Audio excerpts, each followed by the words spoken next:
Good evening, Madison County. Thank you for taking the time to listen to our October 1st, 2024 Hurricane Helene situation update.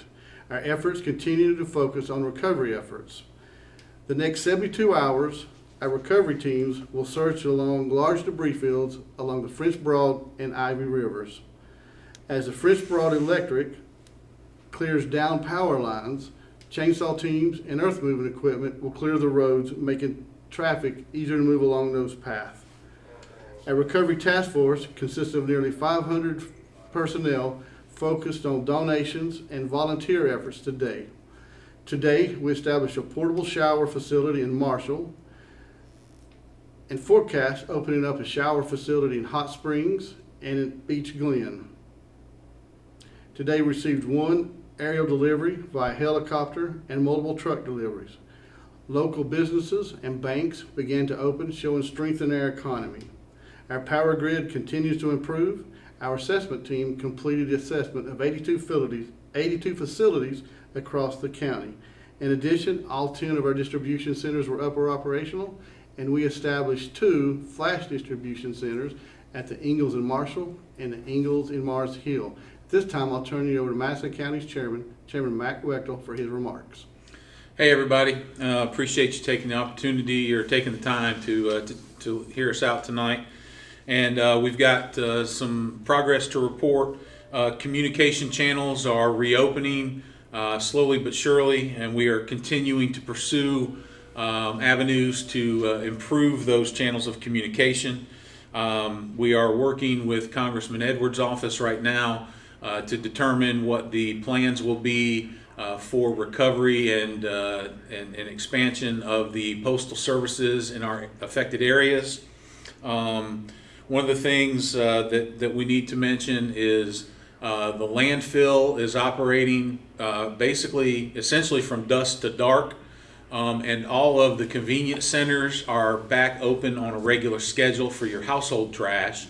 You cannot take construction or demolition debris to the convenience centers. All that has to go to the landfill, and that is for Madison County residents only. So please make sure that only go to the landfill with your construction and demolition debris. Household trash only in the convenience centers, as is normal standard operating procedure. Let's see, we have great news to report that all 4 of the Hot Springs Health Program Centers will be open and effective tomorrow, October 2nd.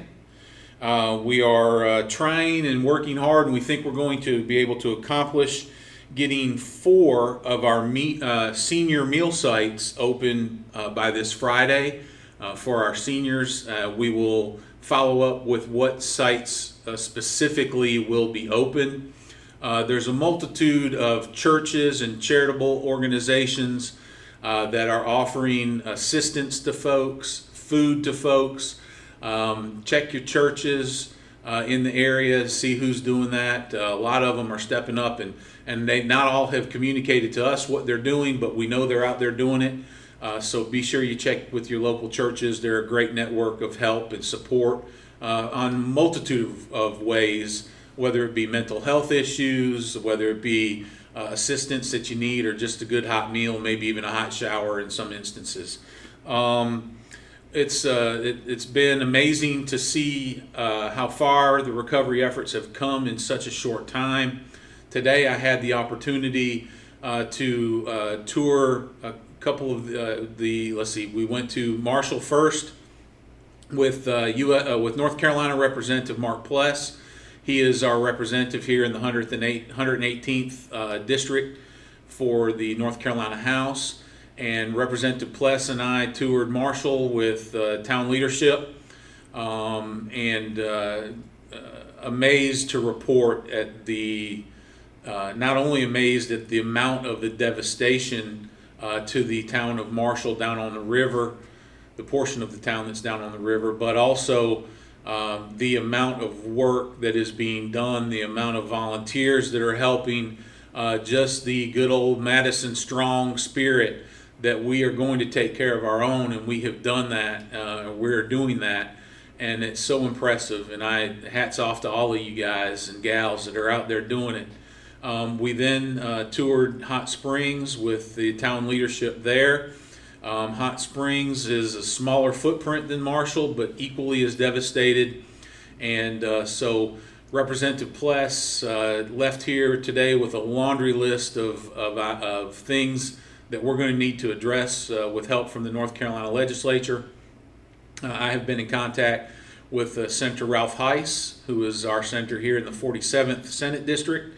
And Senator Heiss, who lives in Mitchell County, reports total devastation up there, and he has very limited contact capabilities right now, or communication capabilities right now, but Senator Heiss has pledged his undying support to Madison County as well. And so we are looking forward to the opportunity to work with those gentlemen and our North Carolina legislature to help get Madison County back on its feet as soon as possible and as soon as the system allows.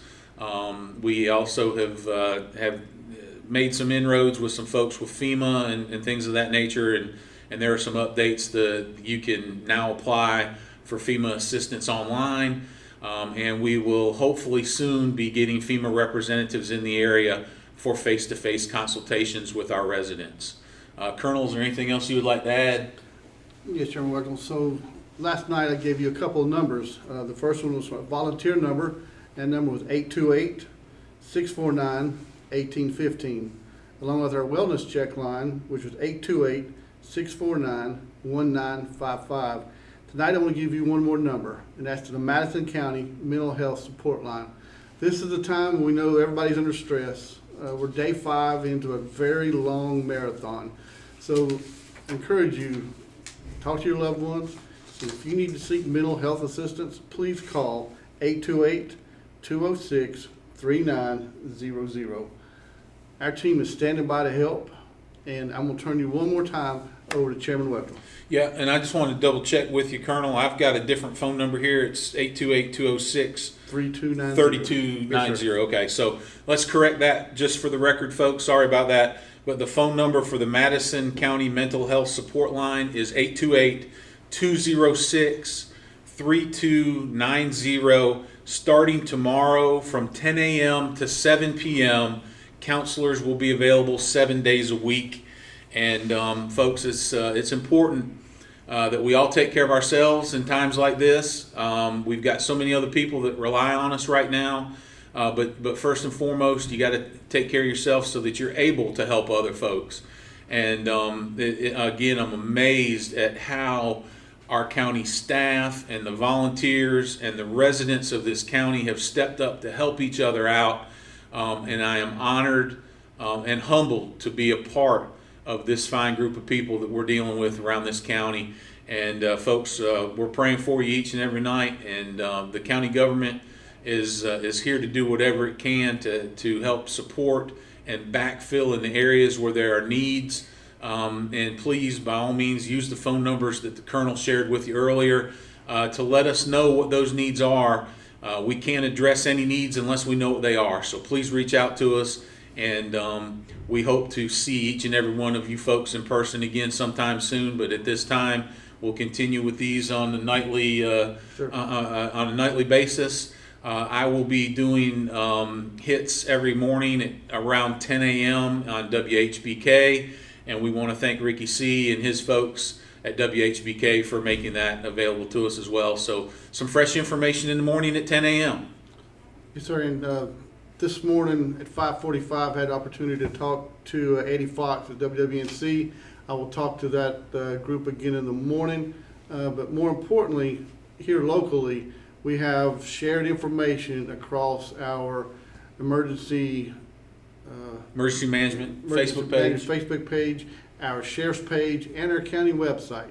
So there's all kind of lanes out there and multiple media outlets for you to get the information. But ask us, reach out to us by any way. Find one of our distribution centers, find a fire department, and get the word out. Yep. Thank you, everybody. Have a great night, and we'll be here. Stick together. We'll do this thing. We're going to survive. We're going to make it. God bless you. God bless the United States of America.